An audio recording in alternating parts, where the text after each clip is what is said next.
तो धर्मदास जी एकदम स्तब्ध हो गया। तो पुण्यात्मा इवदास आपको सुनाएगा कि ऐसे प्रश्न उत्तर आपके सभी के मन में एक बार अवश्य उठेंगे और इनका हल भी बहुत अच्छा आपको मिलेगा। धर्मदास जी ने सुनाया था कि भगवान श्री राम ने समुद्र पर पुल बना दिया और श्री कृष्ण जी ने गोवर्धन पर्वत को उठा लिया। तो परमात्मा ने इस विषय में उनका शंका निवारण इस प्रकार किया था। समुद्र पाट लंका गयो, वो सीता को भरता रे। अगस्त ऋषि ने ये सातों पी लिए, इनमें कौन करता रे। यदि आप श्री रामचंद्र जी को एक समुद्र के ऊपर पुल बनाने मात्र से भगवान की संज्ञा में ले बैठे हो, भगवान की उपमा दे रहे हो, तो आपने ये भी सुना होगा कि अगस्त ऋषि ने इन सातों समुद्रों को एक घूंट में पी लिया था। तो इनमें भगवान कौन सा होया? रामचंद्र तो एक लोटा पानी नहीं पी सके था समुद्र का, और पुल बना दिया, कहते इस तो भगवान सिद्ध हो गया। ये पुल भी किसने बनवाया था? धर्मदास को फिर सुनाया परमात्मा ने सारी कथा। ये सब खेल हमारे किए, हमसे मिले सो निश्चय जिए। फिर क्या बताते हैं कि गोवर्धन कृष्ण ने धार्यो और द्रोणागिरी हनुमंते। शेष नाग सब सृष्टि उठाया, इनमें कौन भगवंत। आपकी पुराणिक कथाओं में आप बताते हो, कहते शेष नाग सब ब्रह्मंडों में सिर पर रखे बैठे है। यह पृथ्वी तो इस ब्रह्मंडों में छोटा सा अंश है, और गोवर्धन पर्वत तो उससे भी बहुत छोटा रहा, पृथ्वी से भी अंश है इसका। तुमको श्री कृष्ण ने एक पाठ उठा दिया, इसमें भगवान सिद्ध हो गया, और शेष नाग सारी सृष्टि ने ठहरा। हनुमान जी द्रोणगिरी उठा लाए थे। तो इसी से भगवान के लक्षण सिद्ध नहीं होते कि ये भगवान है। फिर क्या कहते हैं कि काटे बंधन विपत में, कठिन कियो संग्राम में। चिन्नो रे नर प्राणी आइए, गरुड़ बड़ो के राम। कि जैसे आपकी कथा में आता है, रामायण में आप सुनते हो सुनाते हो, परमात्मा बता रहे थे कि एक समय लंका में युद्ध हो रहा था और सारी सेना इंक्लूडिंग श्री राम और लक्ष्मण सारे के सारे नाग फांस में आ गए। इतने सर्प बन गए, सिद्धि से एक बाण छोड़ दिया नाग फांस, और इतने सर्प पैदा हो गए कि सब ने सब सैनिकों को जो लड़ने को तैयार हो रहे थे ऐसे लपेटे ला लिए चारों तरफ, हाथ में बांध दिए, जैसे ईख बांध कर खड़ा कर दिया करें, पूरी बांध दिया करें ईख की। ऐसे सारे के सारे पूरी सेना और राम और लक्ष्मण भी। और फिर किसने उनका बंधन काटा? गरुड़ जी आए पक्षी, और उन्होंने सारे नाग काटे मारे। तब वो आपके राम स्वतंत्र हुए। तो क्या बताना चाहते हैं परमात्मा कि काटे बंधन विपत में और कठिन कियो संग्राम, और चिन्ह रे नर प्राणिया। ये गरुड़ बड़ा कराम, अब शक्तिशाली कौन सा है तुम्हारे इनमें? तो पुण्यात्माओं ये तत्व ज्ञान है, इससे कति नखार हो जाएगा हु इज गॉड। अब जैसे आपको बहुत बार सुनाते हैं कि कमाल नाम का एक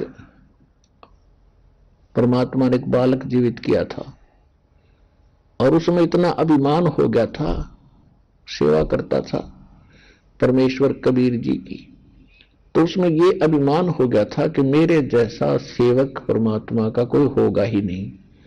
और यही भ्रम हुआ था अर्जुन में। अर्जुन ने एक दिन बातों में श्री कृष्ण जी से कह दिया था कि जी मेरे जैसा आपका सेवक नहीं होगा। तब इसी का भ्रम तोड़ने के लिए श्री कृष्ण जी मोरध्वज राजा के घर गए थे। तब श्री कृष्ण जी ने कहा था कि अर्जुन देख ले भाई, सेवक तेरे से अच्छे हैं या छोटे हैं। ये कान पकड़ लिए थे अर्जुन ने कि यूं काम तो मेरे पर बिना हो भगवान, मैं तो तेरे साथ रहूं सू, जो मोर दोज ने कर दिया। तो बेटा एक से एक बहुत से श्रद्धालु हैं, लेकिन इतना अभिमान करना अच्छी बात नहीं। यही भ्रम हो गया था इसमें कमाल में। कई बार कह देता था कि गुरुदेव,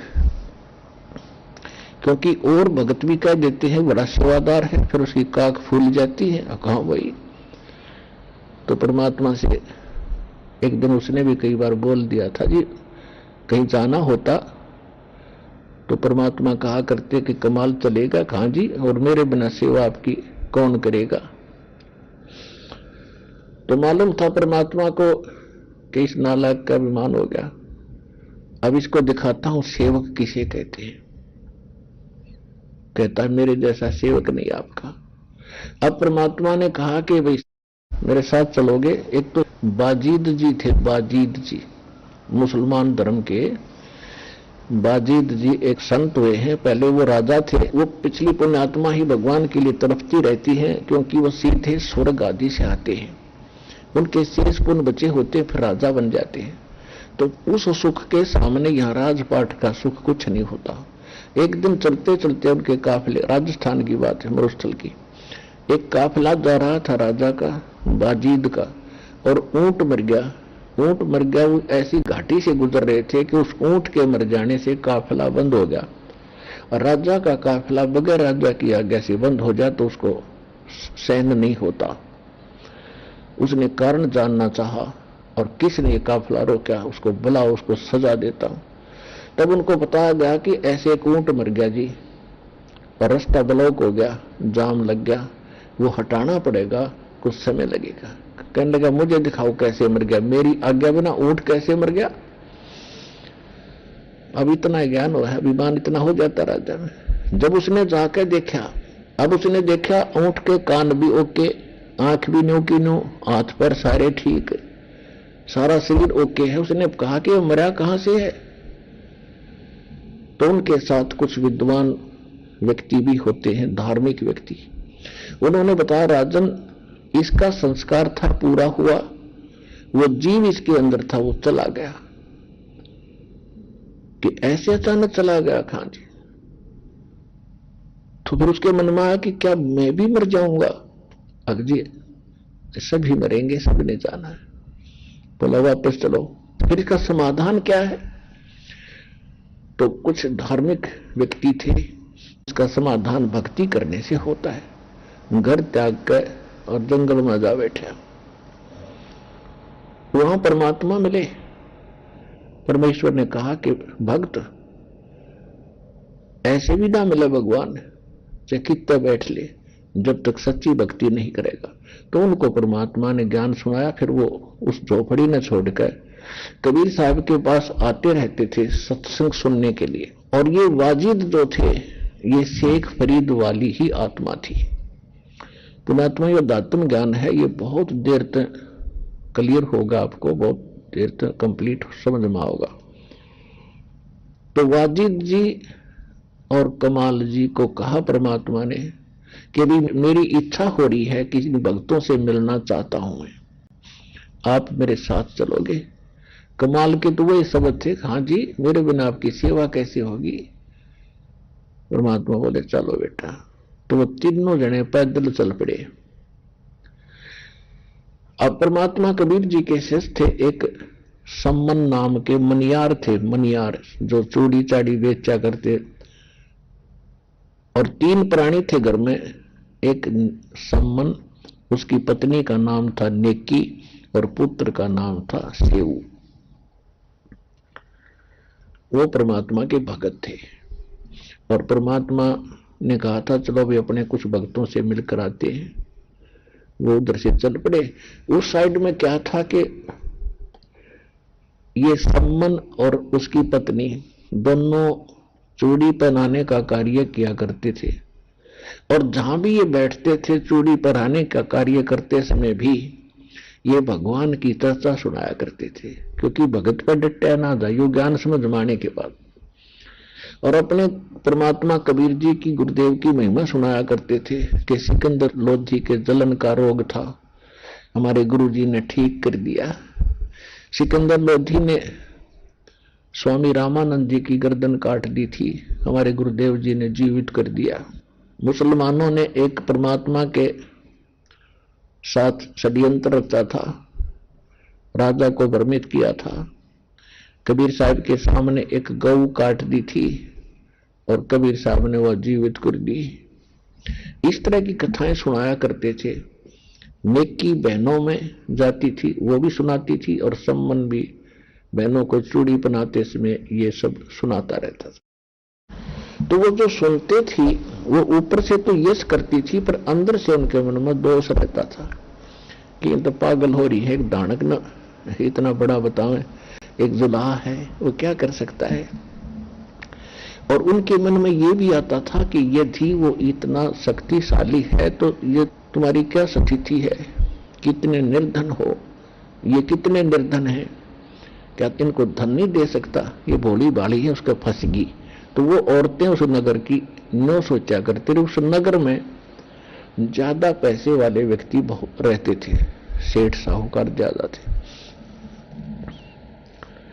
और जहां माया अधिक हो जाती है वहां भगवान की केवल औपचारिकता रह जाती है, हृदय से चाह किसी को नहीं रहती। और जब तक इंसान गरीबी में रहता है भगवान घना याद आता है, भगत को तो और ज्यादा आता है। इसलिए परमात्मा अपने भगत को उसी स्थिति में रखना चाहता है जिससे उसको भगवान की भूल ना पड़े। तो उधर से वो सेव छोटा लड़का जो था अपने साथियों में खेला करता था बच्चों में, वो भी ये कथा सुनाया करते। तो वो बच्चे कहते थे कि तुम्हारे गुरुजी कभी तुम्हारे घर आए हैं? तो सेव कहता था कि नहीं। जैसे उन्होंने कथा सुन रखी थी कि हमारे गुरुजी के शिष्य सिकंदर लोधी हैं, वीर सिंह बघेला, काशी नरेश है, बिजली का पठान, मगर का नरेश हमारे गुरुजी के शिष्य हैं। तो बच्चे कहा करते नगर के कि तुम्हारे गुरुजी तो पैसे वालों के यहां जाते हैं और वो तो माया के भूखे हैं, तुम्हारे घर क्यों ना आए गरीबों के। अब वो बच्चा निरुत्तर हो गया, यह बात तो भाई इन्होंने गलत कह दी। तो उस बच्चे के ये मन में होगी, ये नहीं मन में आया कि हमारे गुरुजी ऐसे हैं, पर ये सोचा कि हे भगवान एक दिन हमारे गुरुजी यहां आ जा, इनका मुंह बंद कर दूं, अब देखो आगे ना। तो उस लड़के ने अपने मां से कहा, और वहीं पिता दोनों बैठे थे, कि पिताजी अपने गुरुजी अपने घर नहीं आ जाते, एक बार अपने गुरुजी अपने घर आ जाए तो बड़ा आनंद आ जाए, क्या अपने घर भी आएंगे? तो सम्मन और नेकी दोनों कहने लगे, बेटा क्या भगवान को गुरुदेव को आप दूर मानते हो? हमेशा साथ रहते हैं। जी वो बात तो आपकी सही है, ऐसे ऐसे बच्चे मेरे को ना कुछ उलाना दे रहे थे, मेरे को व्यंग कस रहे थे, और एक बार गुरुजी आ जाना बस फिर मैं उनका मुंह बंद कर दूं। माता पिता बोले, बेटा ऐसी बातें भगत नहीं कराया करते, जैसे भगवान रखे ऐसे रहा करते। अब जी वो बात तो आपकी ठीक है, फिर एक बार जाना बस पूछो मत। अब वो इतनी बात कह ही रहे थे और बच्चा ये बात कहकर आंखों में आंसू ले आया कि मुझे कल फिर जाना खेलने के लिए, वो फिर यही बात करेंगे, मैं तो कुछ कहने जोगा भी ना रहा उनको। उधर से कहते पहुंचूंगा क्षण एक में, जहां जन से महिमा सुनू ता मैं गवन करंत, अरसो तो नगर निश्चिंत रहियो जहां मेरे प्यारे संत। एक पल में जा खड़े द्वार के सामने और बाहर गेट खटखटाया, जैसा भी टूटा फूटा खड़का सा ला रखा था, और आवाज लगाई रे सम्मन है घर पे। नेकी बोली गुरुजी की आवाज है। सम्मन बोला गुरुजी कहाँ आएंगे, इतने शिष्य हैं उनके, किस किस के जाएंगे, आपके भी भ्रम हो गया बच्चे के कहने तक। थोड़ी सी देर में फिर आवाज लगाई रे सम्मन है घर पे। दोनों ने सुनी आवाज थे गुरुजी की भाई, तीनों भाग लिए नंगे पैरों। और सामने 3 जने खड़े, 2 सेवक, एक भगवान। उनको दिन में स्वप्न हो गया कि ये कैसे हो गया। ना कोई पूर्व सूचना, न इधर का कोई टूर प्रोग्राम कभी सुना भी नहीं। उनको विश्वास नहीं हो रहा था कि सचमुच हम अपने गुरुदेव को देख रहे हैं या कोई स्वप्न देख रहे हैं। आंखें मसलने लगे तीनों के थे। तब कमाल ने कहा कि गुरुदेव को अंदर ले चलोगे या यहीं ठडेसरी बना के रखोगे? अंदर तो ले चलो। तब उनका स्वप्न सा टूटा और जाकर जैसे भी बड़ा पुराना कपड़े थे, आसन दिया, भगवान बैठ गए, सम्मन चर्चा करने लग गया। घंटा 1.5 घंटा बातों में निकल गया। तो फिर सम्मन का याद आई रहा, ना पानी पूछा न आहार की पूछी, मैं अच्छा नालायक हूं। तो कहा भगवान भोजन की सुनाओ, अभी बनाएंगे, कुछ डटकर खाओगे? परमात्मा ने कहा भाई भूख लाग रही है सम्मन, रसोई तैयार करो। अब सम्मन गया अपनी पत्नी नेकी के पास और नेकी से कहा कि खाना बनाओ जल्दी, गुरु जी को भोग लगी है और पैदल चलकर आए हैं सभी, 2 भक्त हैं और गुरु जी। अब नेकी कहने लगी कैसे भोजन बनाऊं, घर पे अन्न नहीं, एक दाना भी। सम्मन ने कहा कि कहीं से आप मांग लाओ, उधारा ले लो। नेकी कहने लगी आज कोई उधारा भी नहीं दे रहा मुझे। फिर सम्मन ने कहा कि ला तेरा चीर उतार के, ये साड़ी तेरा चीर यानी ओढ़ना जो ऊपर ओढ़ा करे न्यारा, इसको मैं गिरवा रखाता हूं। एक का था उसके पास ओढ़ना भी। तो वो कहने लगी कि मैं लेकर गई थी इसको गिरवी रखने के लिए, ऋण यानी उधारा कुछ लेने के लिए, ये थोड़ा सा फटा हुआ है, किसी ने रखा नहीं। अब सम्मन कलेजा पकड़ कर जमीन पर बैठ गया कि हे भगवान, आज पहली बार गुरुदेव आए इस नीच के घर पे और आज मैं इनको आहार नहीं करा सकता।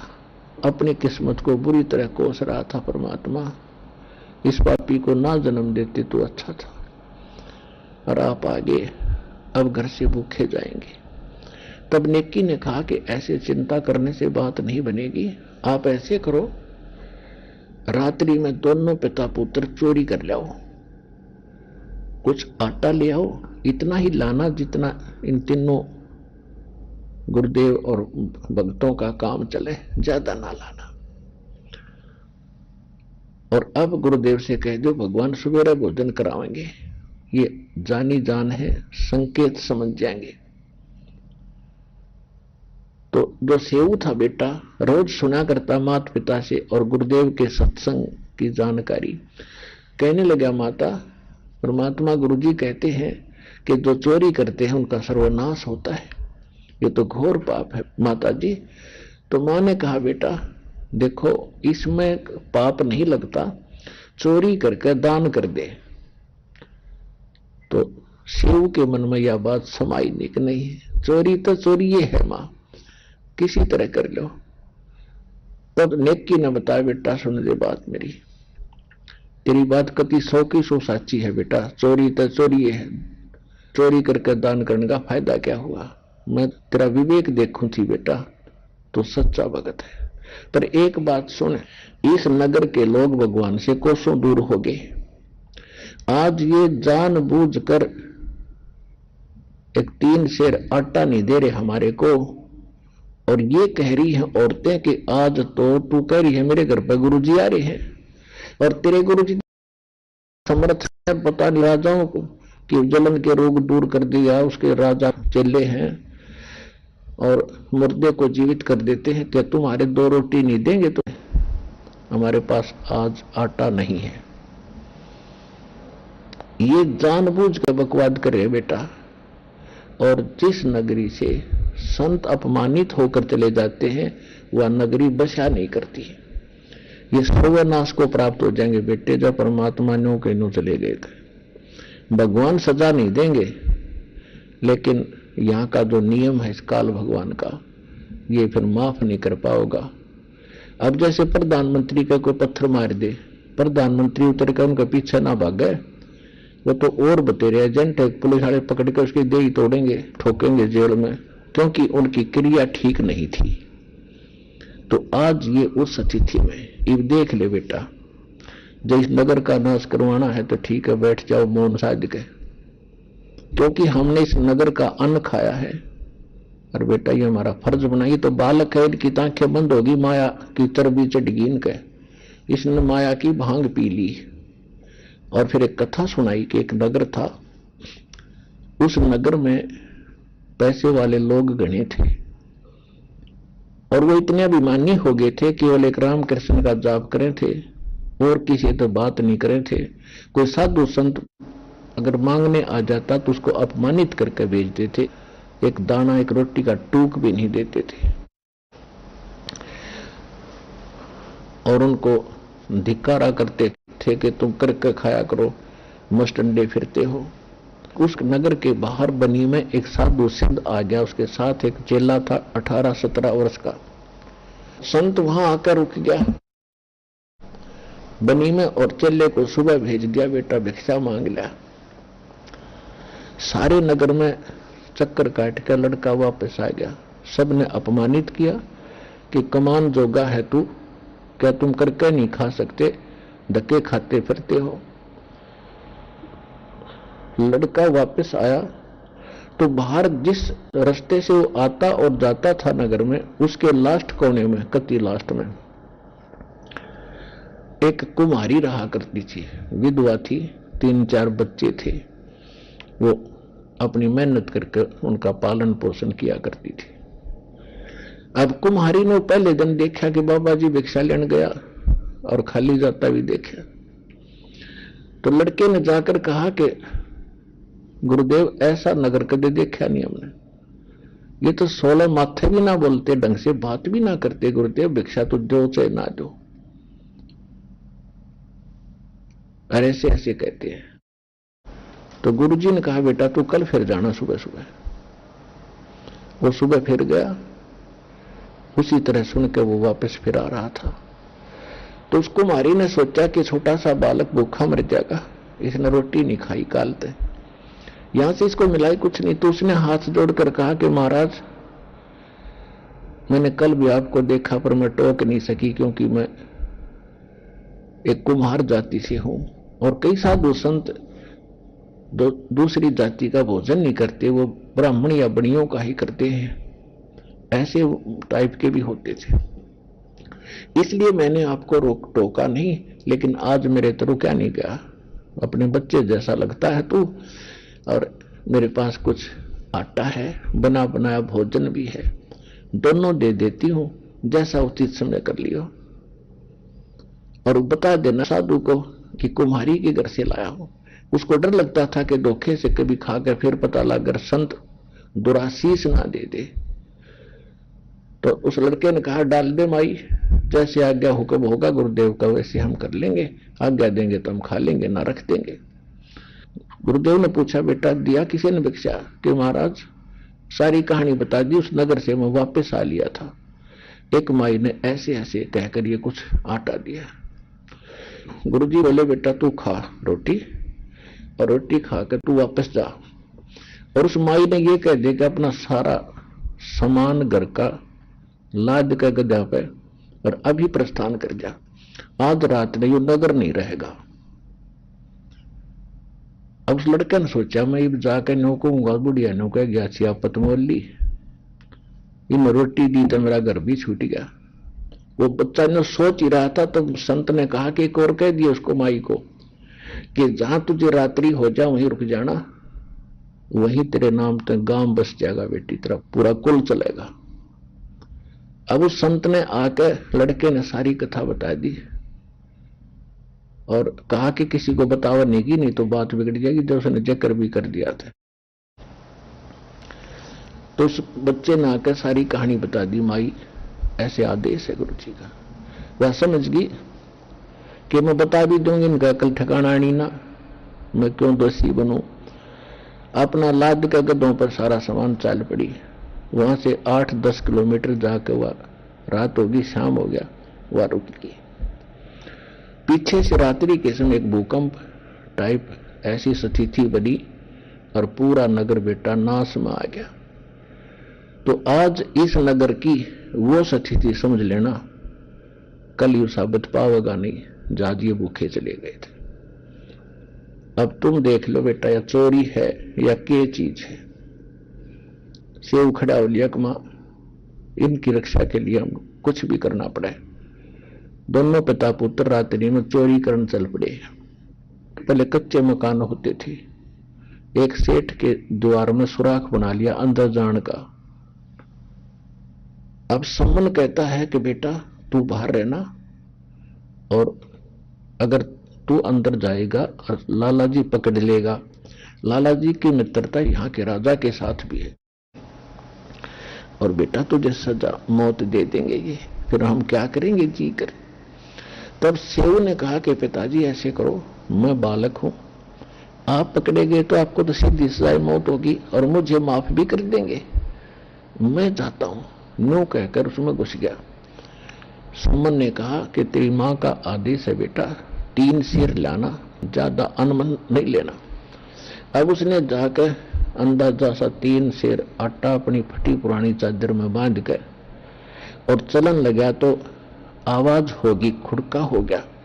उस आवाज से सेठ वहीं सो रहा था उठ गया, और जो ही वो निकलने की चेष्टा करने लगा उसके पैर पकड़ कर खींच लिया। तब तक सेव ने वो आटा उस सुराख में गवार, सेठ ने ले जाओ और रोटी खुआ दियो गुरुदेव ने जाकर, वक्त से प्रस्थान करवा दियो, बात बिगड़ेगी आज तक। अब सेठ ने देखा, रे तुम भगत का डंडोरा पीटा करते हैं, न्यू क्या करते, बड़े भगत हो तुम, तो कथा सुनाते फिरते थे, आज थारी पोल पार्टी की। तब उसने कहा, लाला जी हम चोर नहीं है, हमने कहीं मिल नहीं रहा था, आपका 3 शेर आटा हम वो वापस अवश्य करते, लेकिन आज मजबूरी थी हमारी, हमारे घर पर हमारे गुरुजी आए हुए थे और नगर से हमें आटा मिला नहीं, और नगर की रक्षा के लिए हमने ये करना पड़ गया। अब लाला जी का बुद्धि में बात कहा जा का था, अच्छा अरे आज पता चला चोर ने क्यों मारे, चोर की मां ने पकड़े, ये तुम्हारे गुरुजी कराते हैं आके चोरी। हो ले भाई, कल सारे गांव में बताऊंगा, सारे नगर को, और देखना तुम्हारे गुरुजी को यहाँ क्या करेंगे, वो आते हैं चोरी कराने तुम्हारे से। अब सेव ने सोचा ये और बात बिगड़ गई भाई, हमारे साथ जो बने हो सो बनती, पर या और नाशकती बात बिगड़ गई। हे भगवान, हे परमात्मा, तो कैसे बात बनेगी। रोटी खाना खिला नहीं सके, ये आपत्ति और मोल दे दी अपने गुरुदेव को फ्री में। उधर से नेकी के पास सम्मन आटा लेकर गया। नेकी ने पूछा कि बेटा कहाँ है। सम्मन ने बताया कि लाला जी ने पकड़ लिया और खंबे तो बांध दिया। नेकी बड़ी समझदार थी, उसको मालूम था कि लड़का तो पहचान में आए लिया और सुबह तो पहले आ लेंगे पुलिस वाले, परमात्मा ने पकड़ कर ले जाएंगे गुरुदेव ने और इन संतों को, और वह बात बिगड़ी। उसने कहा एक काम कर, तुम जाकर लड़के से बात करने का बहाना करके सिर बाहर निकलवा के और उसको कर्द से सिर काट के और उठा लिया। फिर लाला जी डरका मारा, 302 के केस से डर के उस लड़के को कहीं बाहर फेंका होगा, तो फिर उसने उठा लिए और फिर वो जिक्र नहीं करेगा कितने भी। तो जैसे उनकी बुद्धि की सोच थी, उन्होंने इतना गजब का निर्णय लिया। सम्मन लेकर तलवार और वापस चला। उधर से लड़के के मन में ये बात थी कि परमात्मा मेरा पिताजी मेरा गर्दन काट ले, और लाला जी फिर इस लाश ने कि तलवार फेंका होगा कि तो छुपा का होगा, और यू जिक्र भी नहीं करेगा। उधर से वो भी यही सोच रहा है, उधर से सम्मन इरादा यही लेकर चल रहा है। तो सम्मन ने कहा एक बार के बेटा से, वो कल तो आप और हम मिल नहीं सकेंगे, क्योंकि ना जाने कल क्या सजा आपको देंगे और ये मुझे भी दे सकते हैं। तो 2 बात तेरे कान में गुप्त कहना चाहता हूं बेटा, एक बार मेरे से बात कर ले। तो सेऊ ने कहा लाला जी बाहर मेरे पिताजी खड़े हैं, आप आज्ञा दो तो मैं बात कर लूं कि नहीं। हाँ हाँ, थरी चाल से भागेगा कि नहीं, भागू नहीं मैं, मैं भगत हूं, कति नहीं भागू, और आपका ना यकीन होता तो मेरे पैर न बांध दे, लेकिन रस्सा ढीला कर दे थोड़ा सा, मैं गर्दन गर्दन निकाल लूं। फिर कल पता नहीं हमारे साथ के बीतेगी, हम मिल पावांगे कि नहीं मिल पावांगे। लाला जी ने सोचा, रखे ज्यादा चोरी तो है भी नहीं, 3 शेर आटा ही तो लिया है, तो उसने रस्सा ढीला कर दिया पैर का, और सेव सरक के और गर्दन बाहर निकाल के कहने लगा, पिताजी बोले। अब सम्मन पिता था, बाप था, बेटे गर्दन क्यों कर काटे हैं? हाथ नो छुआ रखी थी, कर नो का नो हाथ रह गया, आगे को नहीं चला। सेव कहने लगा, यदि आप मेरे पिता हो तो मेरी गर्दन काट दे पिताजी, नाश हो गया बात का। अगर यदि मेरी गर्दन नहीं काटेगा तो मेरा बाप नहीं, मैं किसी और का कुबीज हूं। इतनी बात बेटे के मुंह से सुनकर और पट दे गर्दन पर मारी, 2 हो गए। उठा के सर ने, शीश ने, और ला के घर रख दिया अलमारी में। उधर से लाला जी ने देखा, ये तो नाश हो गया, 302 का मुकदमा तेरे पर लग गया। अब उसने उस लड़के को घसीटा रातों रात पकड़ के, और कुम्हार का पुजावा होता था पहले, घोने खुड्डे से, और उसमें मिट्टी खोद खोद के ईंट और बर्तन बनाते थे, गड्ढे हो जाते थे, घसीट के पुजावे में गिरा।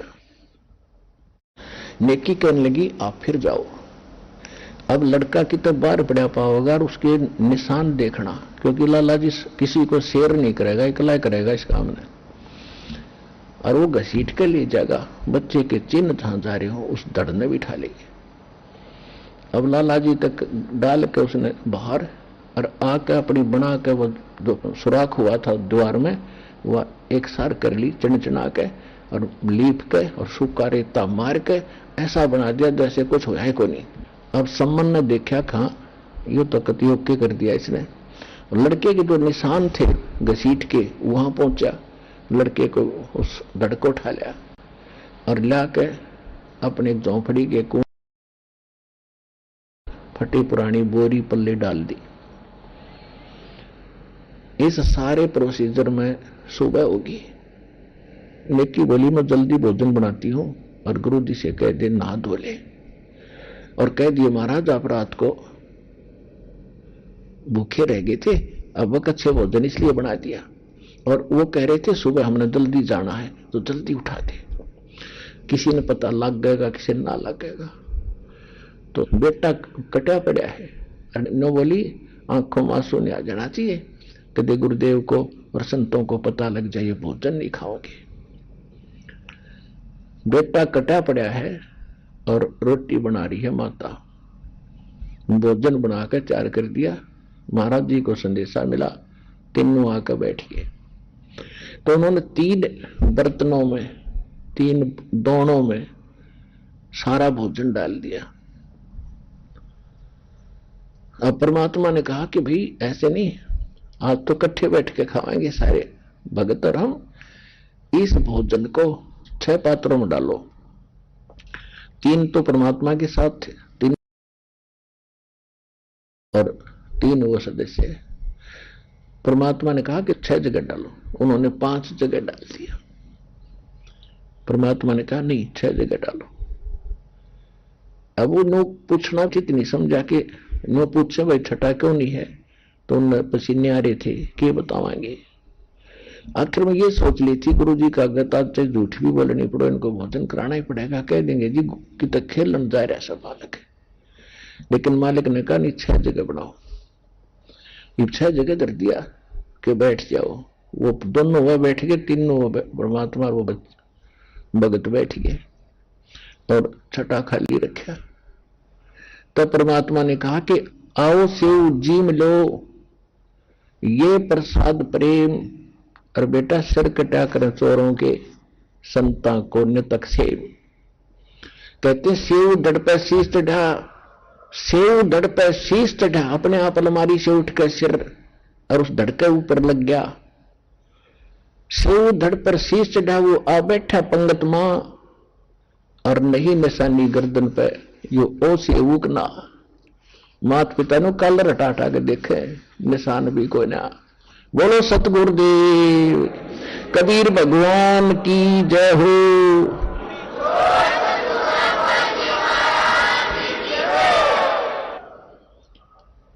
तो पुण्यात्माओं, ये अमर कथा ये हमारे नकली धर्म गुरुओं ने कूड़े में डाल रखे थे। ये लाल ये दास ढाई ने दो मांझ के और आपके रूबरू करने लग रहा है कि who is God, Kabir is God.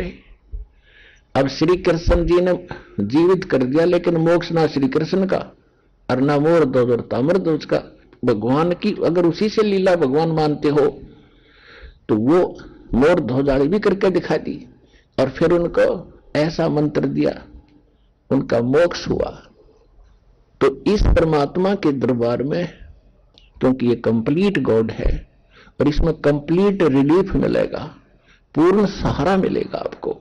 इस संसार में सुखी रहोगे, आपकी उम्र भी बढ़ाएगा और साथ में आपका मोक्ष भी करेगा।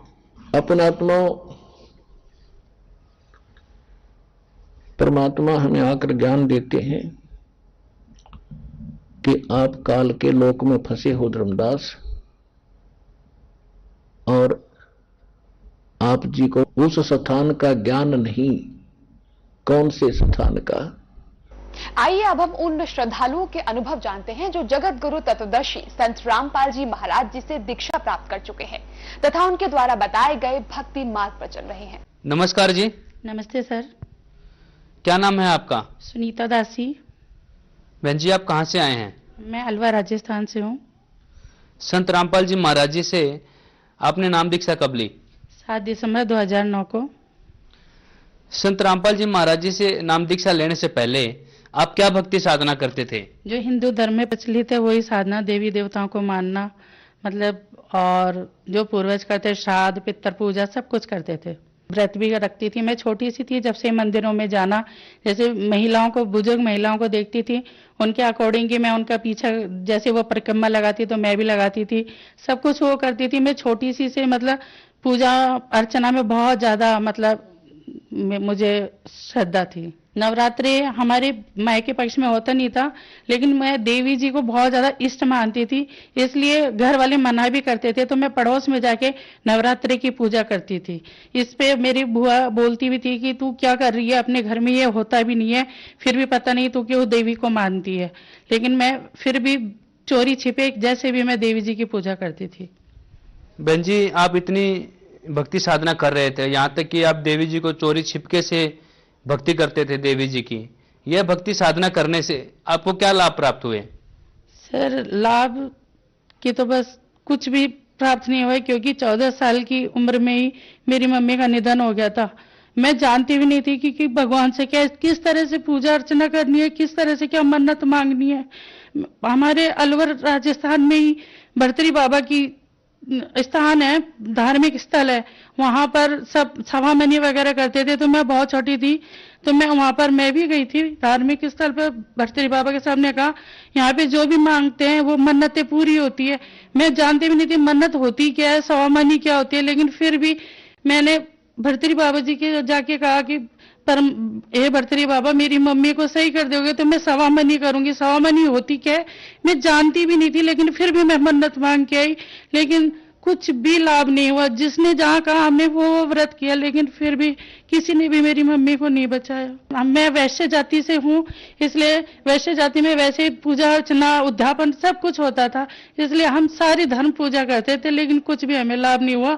मेरी मम्मी को भी टीबी हो गया था, खूब इलाज कराया, लेकिन उसके बावजूद भी उन्हें कोई नहीं बचा पाया। इतनी पूजा करते करते मुझे इतनी प्रॉब्लम, और शादी के बाद 1 साल बाद से ही मैं बीमार रहने लगी। बहुत चारों तरफ डॉक्टर को दिखाते थे, लेकिन डॉक्टर समझ ही नहीं पाते थे कि इसको क्या बीमारी है। किसी डॉक्टर ने मतलब फिशर का ऑपरेशन कर दिया, किसी ने अपेंडिक्स का ऑपरेशन कर दिया, उसके बावजूद भी मेरी बीमारी एज इट इज बनी रहती। डॉक्टर कहते पता नहीं ये है क्या, हमारी तो समझ के बाहर है, इसके लिए तो कोई बाहर से ही डॉक्टर मंगाना पड़ेगा। कोई समझ ही नहीं पाता था। फिर मैं इतनी ज्यादा बीमार रहती थी, तो जब मेरे पिताजी का देहांत हुआ तो मेरी बुआ जी आई थी बॉम्बे से। उन्होंने कहा कि तू इतनी ज्यादा बीमार रहती है तो हमारे गुरुजी हैं, तो उनके पास चल, वहां पे जाके तू तेरा ना सारी समस्या खत्म हो जाएगी। तू इतनी बीमार रहती है, इतने धर्म मतलब झाड़ फूंक सब कुछ करवाया सर। हमारे मतलब ससुराल पक्ष में इन चीजों पे ध्यान नहीं देते थे, लेकिन मेरे भाइयों ने कहा कि मेरी बहन का डॉक्टरी इलाज फेल हो गया तो इन्हें झाड़ा फूका कराया जाए। तो जहां भी जो भी कहते कि आज रात के 2 बजे लेके आना है तो रात के 2 बजे लेके जाते, किसी कहे कि पुल के नीचे ये कर आओ, कि सिंदूर लिया, कोई मृगनयनी का वो खा लो, जो कहा जो हमने किया, लेकिन मैं मौत के मुंह में जाती रही, कोई हमें बचा नहीं पाया। जैसे रात होती तो रात होते ही मेरे शरीर में अजब सा पेन, इतना ज्यादा कि जैसे करंट लग रहे हैं, शरीर में आग कोई जला रहा है मेरे शरीर को, इस तरह की पीड़ा होती थी। सब सोते थे लेकिन मैं पूरी रात तड़पती थी। कोई मुझे मतलब जैसे बिना पानी के मछली तड़पती है, इस तरह से मैं तड़पती थी। कोई मतलब इलाज ही नहीं था। और सब ये कहते कि दुर्लभ जी जयपुर जैसे बड़े हॉस्पिटल में मेरा इलाज चला, और डॉक्टर भी ये कहते थे कि ये तुम्हारी मेंटेलिटी है, तुम्हें कुछ भी नहीं है, कुछ रिपोर्ट में तो कुछ आते ही नहीं है, कुछ भी नहीं है तुम्हें। बहन जी, फिर आपको संत रामपाल जी महाराज के बारे में कैसे पता चला? बॉम्बे से मेरी बुआ है केसरमई, अब वो सतलोक की वासी हो गई है, तो उन्होंने ही मुझे बताया कि बेटा तू इतनी बीमार रहती है, एक बार हमारे गुरुजी के पास जो भी जाता है सही हो जाता है, उनके पास सारी इलाज मतलब बीमारियों का इलाज है। तो हम गुरु में कोई विश्वास नहीं करते थे, आश्रम वगैरह हम मानते नहीं थे कि आश्रम में तो ऐसा वैसा होता है। मतलब जिस तरह से अभी 2-4 आश्रमों का वो निकला, इस तरह से हम समझते हैं कि आश्रम वगैरह में हम बिल्कुल भी विश्वास नहीं करते थे। तो हमने कहा कि बुआ जी ऐसे बोलती है, ये भी कोई होता है, गुरुजी ऐसे कर भी सकते हैं क्या? तो हम नहीं मानते। फिर बुआ जी ने कहा नहीं, एक बार चल के देख कि वहां पे क्या होता है। फिर हम उनके कहने पे वो मुझे 7 दिसंबर 2009 को हम बरवाला आश्रम गए। लेकिन बरवाला आश्रम पहुंचने से पहले ही हमें भिवानी स्टेशन आता है, तो वहां पर कोई बालाजी से जा रहे थे। उन्होंने कहा मेरे भाई से कि तुम कहाँ जा रहे हो? हमने कहा कि हम संत रामपाल जी महाराज के आश्रम में जा रहे हैं। तो फिर उन्होंने बताया कि नहीं वो तो गलत है, ये है, तुम अपनी बहन बेटियों को कैसी जगह लेके जा रहे हो मेरी बुआ जी को नींद आ गई थी। हमें थोड़ा लगा भी था कि बुआ जी हमको कहाँ लेके जा रही, क्योंकि बुआ जी ने करोथा कांड के बारे में हमें बिल्कुल भी नहीं बताया था। तो हमने कहा पता नहीं कहाँ लेके जा रहे हैं, समझ में नहीं आ रहा। आश्रम के नाम से वैसे डर लगता था, फिर उन्होंने हमें बताया तो हमें और भी डर लगने लग गया। फिर मेरे भाई ने, मैं सोच के आई थी कि मैं 8-10 दिन रुकूंगी पहली बारी बुआ जी के साथ आश्रम में। फिर मेरे भाई ने कहा कि नहीं मैं तुझे नहीं रुकने दूंगा, अब अपन को वापस ही चलना है। मैं कहा अपन इतनी दूरी पे आ गए तो एक बार आश्रम में जाके देखते तो है कि भाई क्या है क्या नहीं है, हम चलेंगे आश्रम में। फिर ऐसे करके हम आश्रम में पहुंचे। फिर वहां पे हमने जो माहौल देखा, सब कुछ देखा, तो हमने सोचा कि ये वहां पे हमें क्या बता रहे थे और यहाँ तो बिल्कुल सब कुछ अलग है। फिर उन्होंने नियम बताए कि नाम लेने के लिए, तो फिर नियम हमें थोड़े से वो लगे। फिर उन्होंने हमें जब ज्ञान समझाया तो हमें समझ में आया, और मैंने 7 दिसंबर 2009 को संत रामपाल जी महाराज से नाम दीक्षा ली। क्या जो आपकी बीमारी थी डॉक्टर डिटेक्ट नहीं कर पा रहे थे, आपको अजीब सी जलन होती थी, और ये सब बीमारी संत रामपाल जी महाराज से दीक्षा लेने के बाद क्या ठीक हो गई? जी सर, बिल्कुल ठीक हो गई, और मुझे जीवन दान मिला। क्योंकि संत रामपाल जी महाराज की शरण में जाने के बाद गुरु जी ने मेरे ऊपर, परमात्मा ने इतनी रजा की कि जो डॉक्टर समझ ही नहीं पा रहे थे कि मुझे बीमारी क्या है। मेरी MRI की रिपोर्ट 1 साल पहले डॉक्टरों को उसमें जो ट्यूमर था वो नजर नहीं आया, लेकिन जब संत रामपाल जी महाराज ने मुझे आश्रम से भेजा कि बेटा अब दोबारा एक बार डॉक्टरी इलाज लो, तब उसमें उसी 1 साल जो पहले MRI हुई थी उसी में ही सब डॉक्टरों को वो ट्यूमर की रिपोर्ट नजर आ गई। उन्होंने कहा कि ये पहले हमें क्यों नहीं दिखाई दी। उसके बाद तो मुझे बॉम्बे भेजा गया। तो मतलब AC कोच में मेरी सीट होती थी, रिजर्वेशन होता था, लेकिन मैं बैठ भी नहीं सकती थी पूरे टाइम। मतलब अलवर से और बॉम्बे तक मैं खड़ी ट्रैवलिंग करती थी।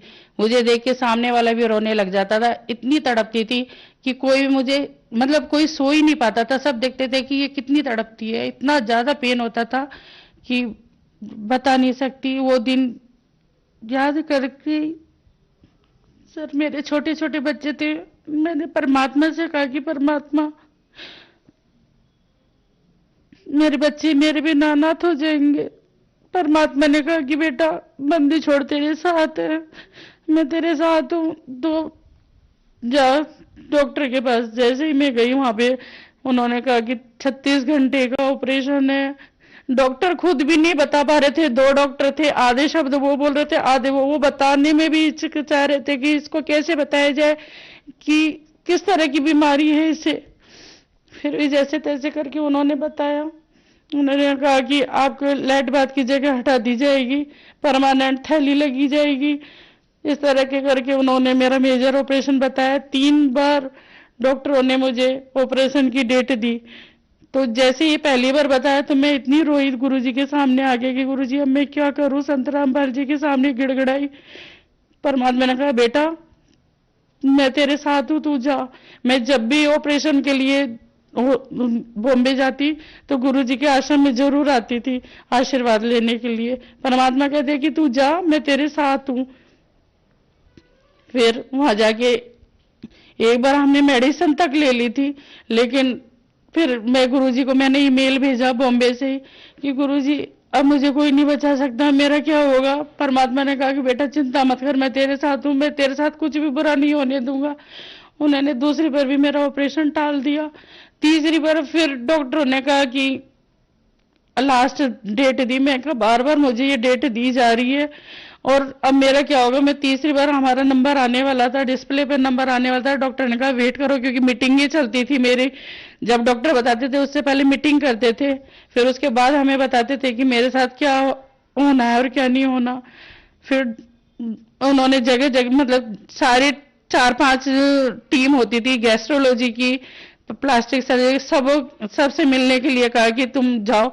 तो मैं जिस भी टीम से मिलती थी तो वो कहते थे तुम्हें पता है तुम्हारा कितना बड़ा ऑपरेशन है, तुम्हें पता है तुम्हारा कितना बड़ा। मतलब पूरा टाटा मेमोरियल के जो डॉक्टर थे, जो मेरा डॉक्टर अजय पुरी, वो सब हिल से गए थे कि ये क्या बीमारी है और मैं उस पेशेंट से मिलना चाहता हूं जो ये ऑपरेशन कराने के लिए तैयार हुई है।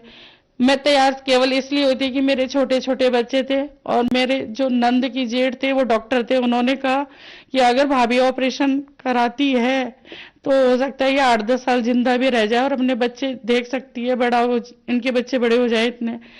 तो डॉक्टर भी कह रहे हैं कि मैं वो पेशेंट से दोबारा मिलना चाहता हूँ कि उसने इतना बड़ा ऑपरेशन जो 36 घंटे किससे कहते हैं हमारी आंखें इन्हीं पे गड़ी रहेगी, ये कैसे मतलब हम इनको झेल पाएंगे, किस तरह से इन्होंने हाँ किया है। लेकिन सिर्फ मैं अपने बच्चों की वजह से मैंने इतना बड़ा ऑपरेशन के लिए हाँ किया था।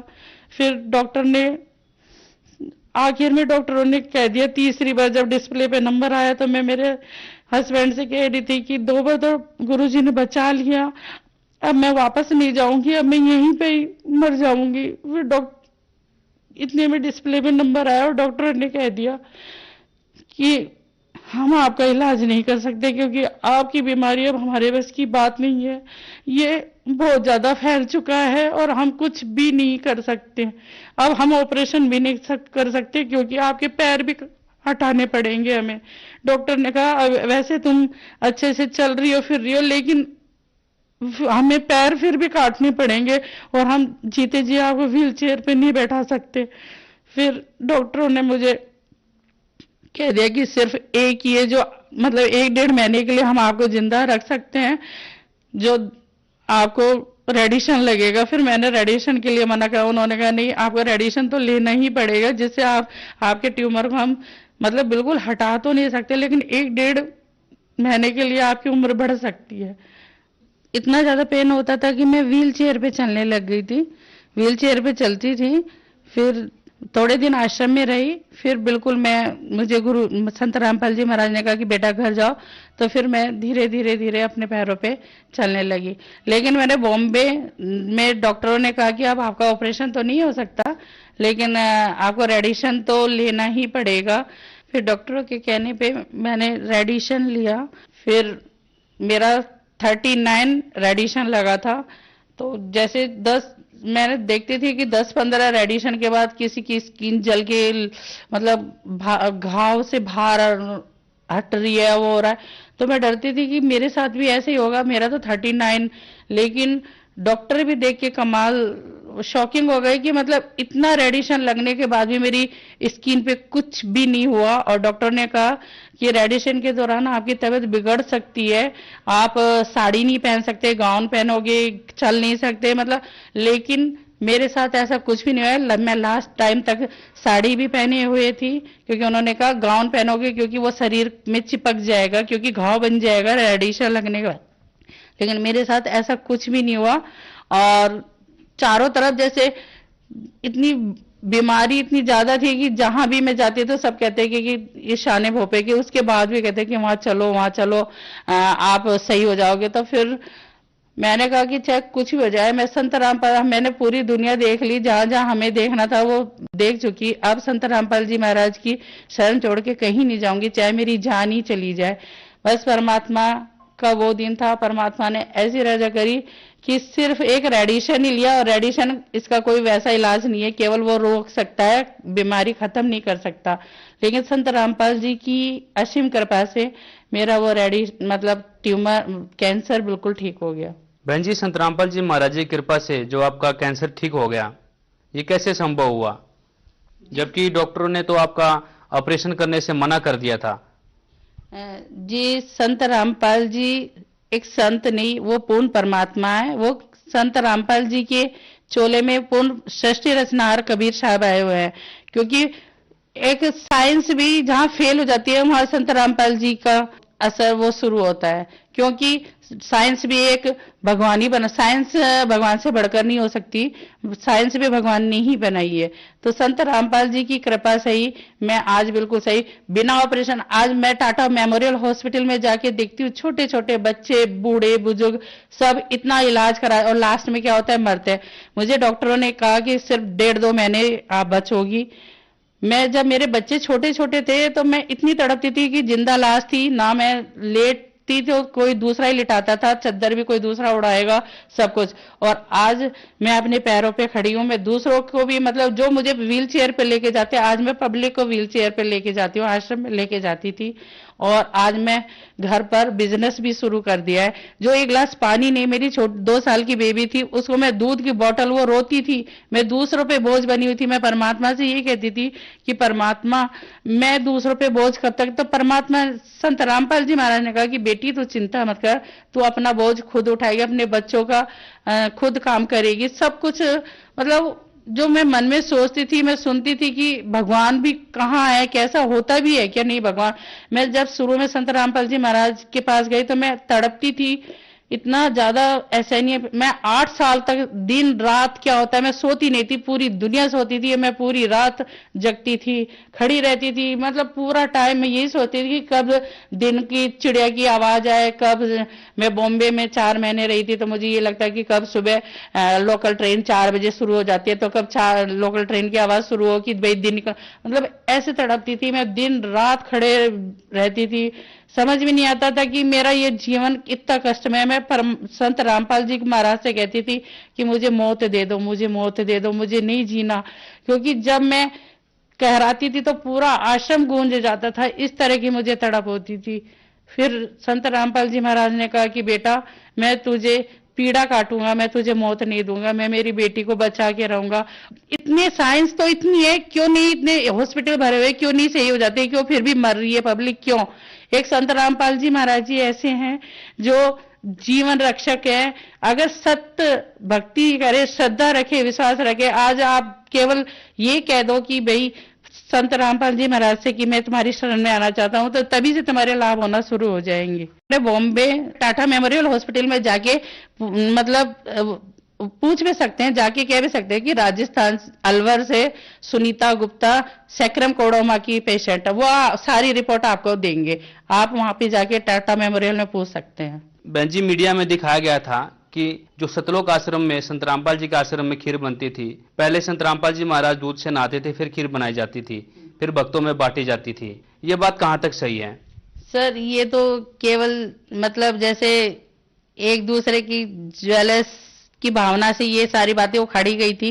ये पॉसिबल हो सकता है कि कोई नहा रहा है और उसकी दूध की खीर बन रही है, क्योंकि हम खुद आश्रम में रहे। मैं तो बीमारी होने के कारण मैं वहां पे 15-15 दिन रुकती थी, और हम खुद दूध की थैलियां खोलते थे वहां पर आश्रम में, भगोने में डालते थे। ऐसा कुछ भी नहीं था, ये केवल मन। और अच्छा, क्या ही आपने केवल सुना है, देखा तो नहीं ना, देखा हुआ बताओ, सुनने से कुछ, आज हम कि आपके बारे में भी कुछ भी कह सकते हैं।